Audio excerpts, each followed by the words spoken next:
if you build a lot more drones, then you'll have a lot more money, you'll have a lot more hatcheries, you'll have a lot more bases, you'll have a lot better upgrades, you'll have a lot better, tech, you'll be able to react quicker, all these like nice little things that come from, altering one mistake. So instead of like going, you might look at this game and go, okay, I didn't have enough mutalisks, so next game I'll build more mutalisks.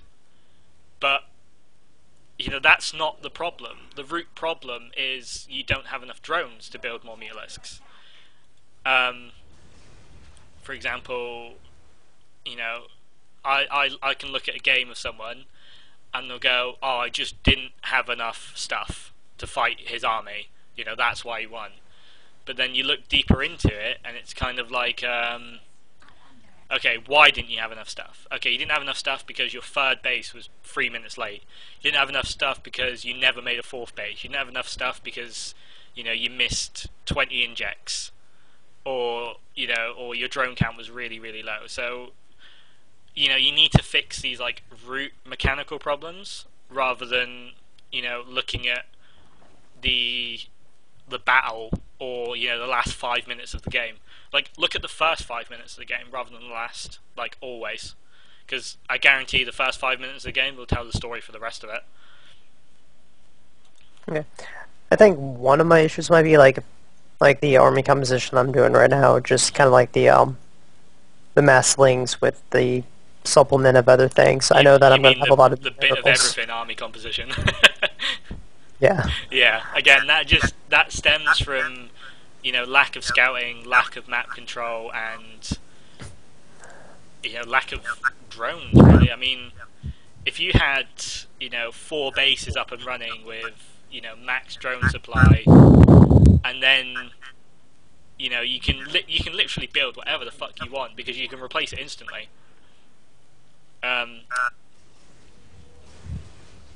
So yeah, that'd be. Again, you'd look at this and go, okay, my army composition wasn't very good against his army composition.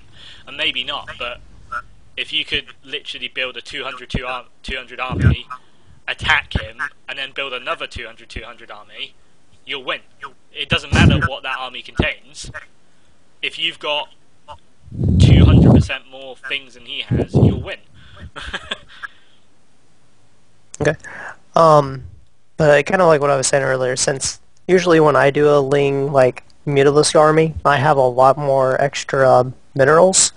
I think that's one of the reasons that I haven't fully saturated my third yet, because, like, I had, like, over 3,000 minerals at one point, so I knew I didn't really need to saturate that third. Okay, well, again, that'll be, like, a mistake that needs to be rectified. Obviously, as your macro gets better, you'll notice that you haven't got that 3,000 mineral bank anymore. So if you ignore the fact that, you've got 3,000 minerals, and you're like, oh, I don't need a third base, that's going to, like, deeply affect your mechanics later on in the game when you do need that third base.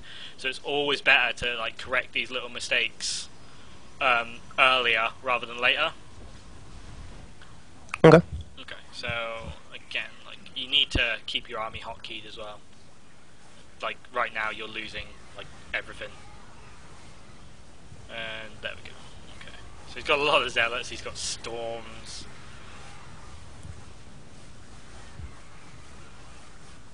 Okay, but Broodlords own everything, so it's all good. Yeah.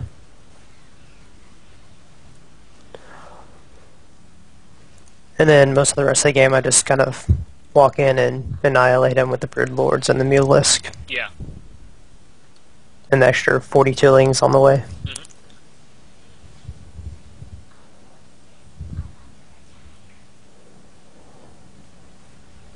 Oh, wow. What a donation of, like, 6 free Templar.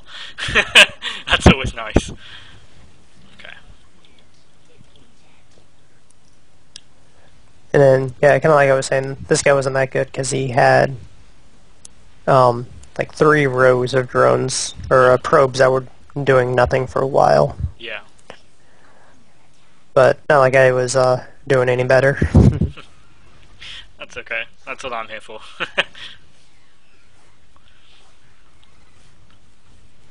Okay, right. I think I've seen quite enough. Yeah, I pretty much had to destroy every one of his buildings before Yeah. he GG'd. Yeah, that's always irritating. Like, it's like, just get out of my game. Okay, I'm not going to bother looking at the ZVZ. Oh, but that was this game. Okay, we'll have a quick look at it. Go on then. Should I load it up? Sure. This is when I do a more of a aggressive play style. Okay. Do you feel, like, comfortable in ZVZs? Yes. Okay. Right, so we'll hit play in 3, 2, 1, and go. So, ZVZ, I'm guessing you've got a build. Yes. Okay. Generally, I do a 15 hatch. Yep. Then a gas pull. I get a Zergling speed, and then once it kind of all times out pretty nicely. Once my hatchery gets done, my spawning pool gets done, and then I build a queen, and then I kind of go into aggression mode. I just build almost non-stop army from there to see if I can just, you just overwhelm them and take them out. Okay. I mean, if that's the build you're comfortable doing, then keep doing it by all means. Okay. So it looks like he's going for like either a dodgy temple or he just forgot his overlord. Okay, he just forgot his overlord.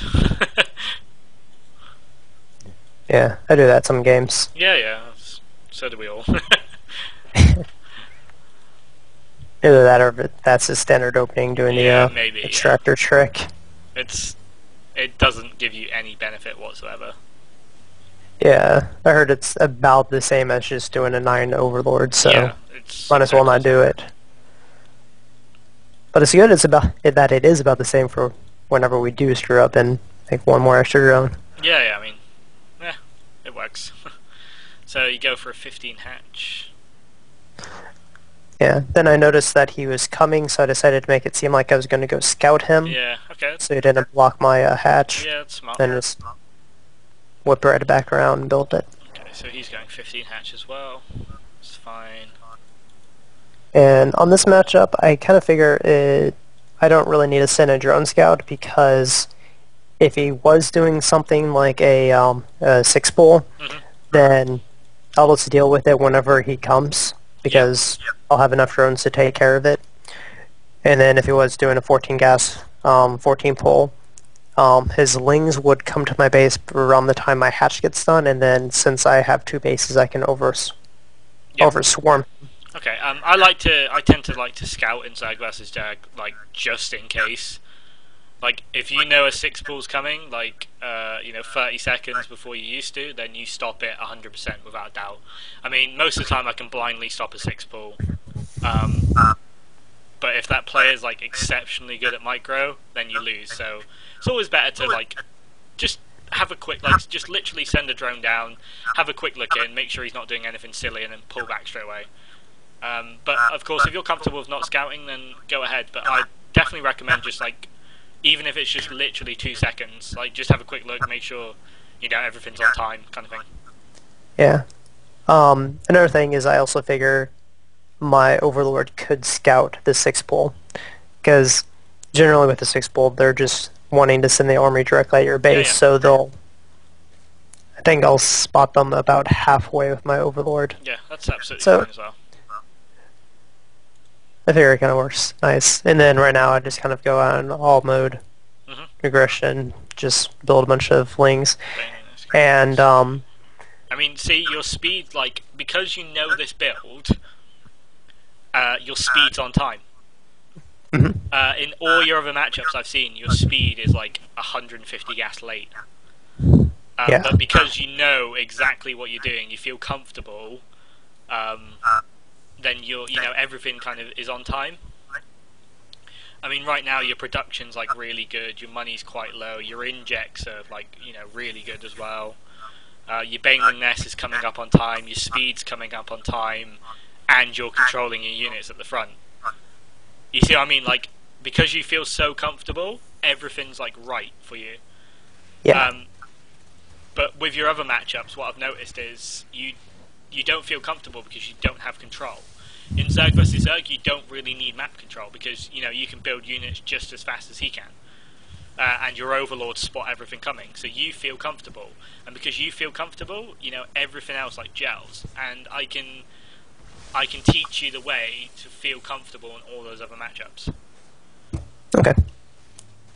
So right now you're just like sniping his hatchery. You've picked off some drones. You're going to lose some links here, which is unfortunate, but never mind. There's no way he falls for that. Did he really just like let your lings just go to a corner? Yep. Then I figure I'll just make some banelings. Okay, he spots them. That's unfortunate. Okay, so you want to cancel those banelings if they've been spotted as well. Just a little thing. Yeah. Yeah. I didn't realize I lost so many. No, it's okay. It's just one of those little things that, again, comes with time.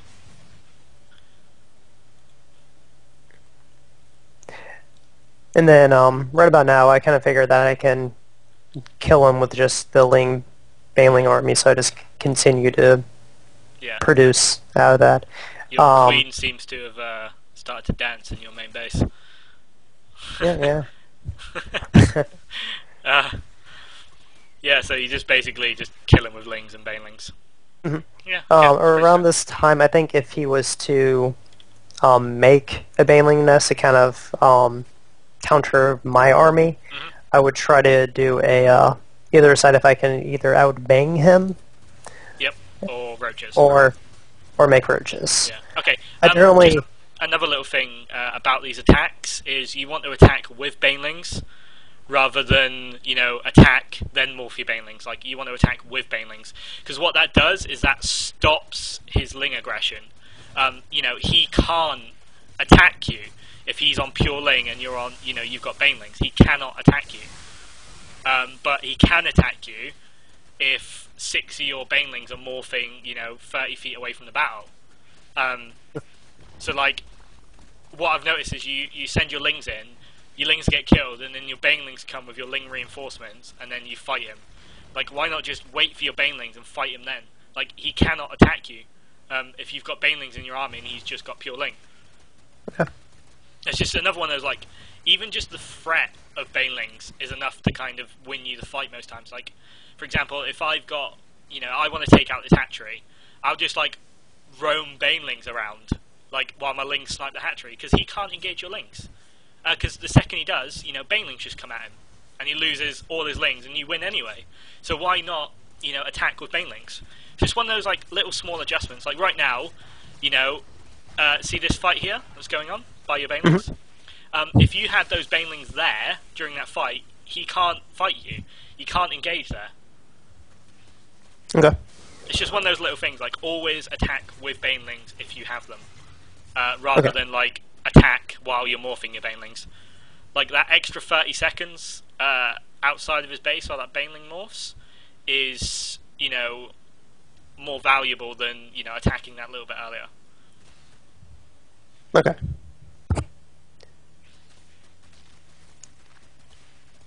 I would say the one thing that that generally loses me these types of games is if the guy is really good at defending his base. Like either if he notices what I'm doing or if he just is good. I have trouble with the ZVC late game because I haven't really done much with it. Right. Okay, well, ZVZ late game just kind of evolves into either Mutaplay or Roach Infester. That's pretty much what it goes like. Nice A move. I like that. Yeah, you're controlling banelings and you're A moving. That makes sense. Yeah. It's like, if he'd have put down like 2 spines or, made a Roach Warren, he'd have won. Just because of the build itself. Like, ZVZ has a lot of build order wins, which is really unfortunate for the matchup. It needs to get to a point where like PvP is now, where it used to be like pure 4-gate, but now it's now it's 3-gate robos, DTs, all that sort of nice stuff. But yeah, okay. Have you got a notepad open or something you can write down on? Yes. Okay, so you